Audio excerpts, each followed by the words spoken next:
Alright guys, I just want to throw this in. This is technically going to be part of video 3 or 2. I'm not sure at this point, so whenever you see it, you're going to see it. But I'm removing the little hump right here.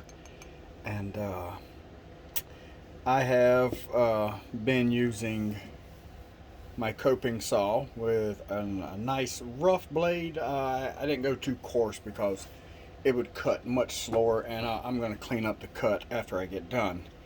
But I wanted to show you guys just what it takes to cut this thing by hand. So, oh, also I removed the little tail down here where the motor goes, you know, that little fork. There it is. I have it right here. I also removed this. There's no need for it. It's in the way, and when I put the details in the cab, it's probably going to block something. I found a couple of gears that work. I got to shorten the shafts, remove the hump, attach gears with the right gear ratio that fit in here, matches that shaft and everything. So I got a couple of different sizes to choose from, you know. Once I get the motor mounted, then I can figure out where it needs to go and which one of those gears is going to go in there. So, but yeah, let me show you if I can get it on camera. I've about got it all the way cut. There's just that little section there between the hole, or just a little less than a quarter way past the hole, and right about this line right here, that's the section that's left. And I've already got a good bit of it cut out, but let me just show you how long this takes. I'm gonna give you a minute of this, and it's not gonna, I'm telling you, I've been working on this all damn day.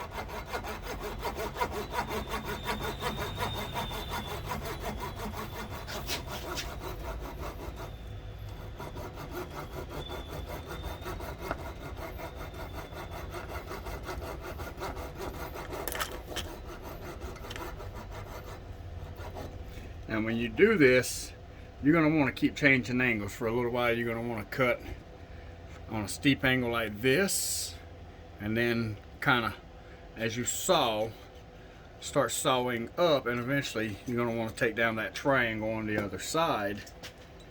But I'm getting close to my board down here, so it's getting hard to cut it.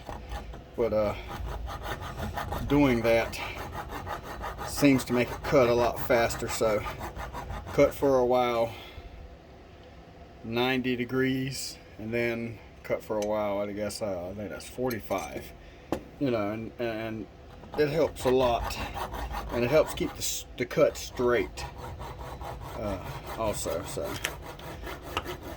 alright, we're into short roads for sure. We ain't got but a good bite left. I can probably be through it in 2 or 3 minutes, so let's try. Let's just pump away on it without interruptions.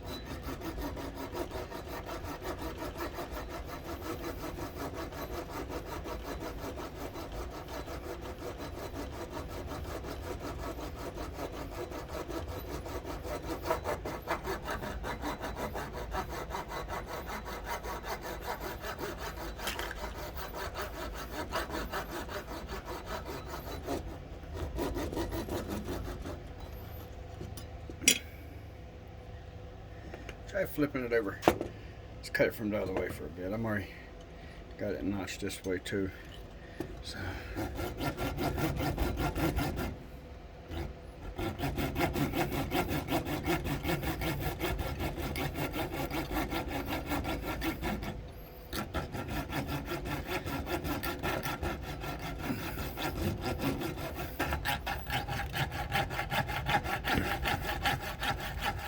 And I'm actually applying a fair bit of pressure. Now, I'm not trying to gorilla this damn thing down, you know, but I'm definitely applying pressure to the blade as I cut. So.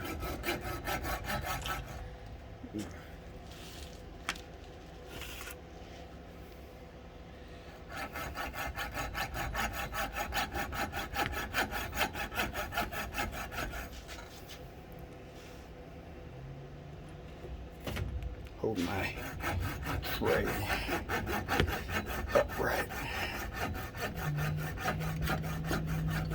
Yeah, it's trying to walk off course just a touch, but I can live with that. I can clean that up in the finer details.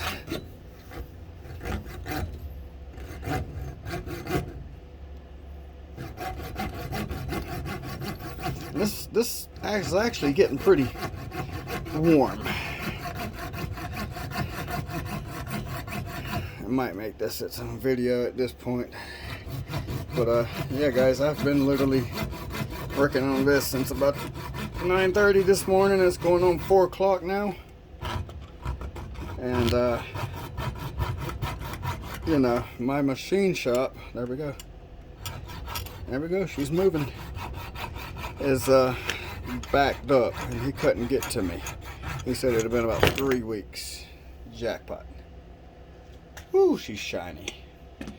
And pretty much that section was only, you know, a V shape about like this.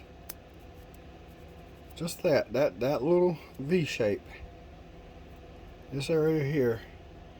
It's took me almost 7 minutes to cut that.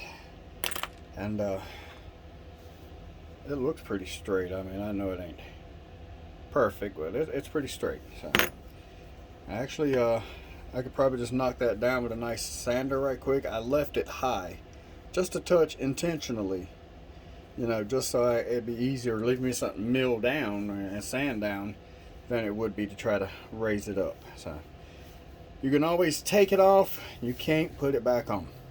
Keep that in mind when you're doing cutting. And guys, I kind of feel like I should cast some of these, because I know there's a lot of people out there wanting to do this mod.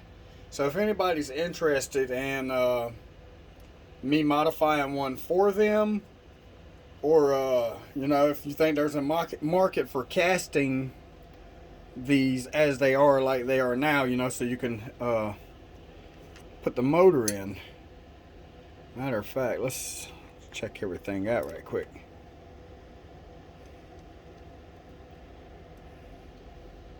Oh yeah, it ain't gonna take much of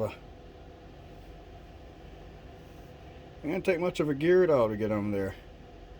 If I can find another 8-tooth gear that fits this shaft, I can make this 1-to-1 like it should be. You know, if not, I'll have to go one of these bigger gears, and don't ask me to do the math. I'm not going to do it. If you want to do the math, I'll give you the teeth, and then, you know, you can figure it out. But it fits in there now. And now this one is going to have to be really cut down now to get it in there.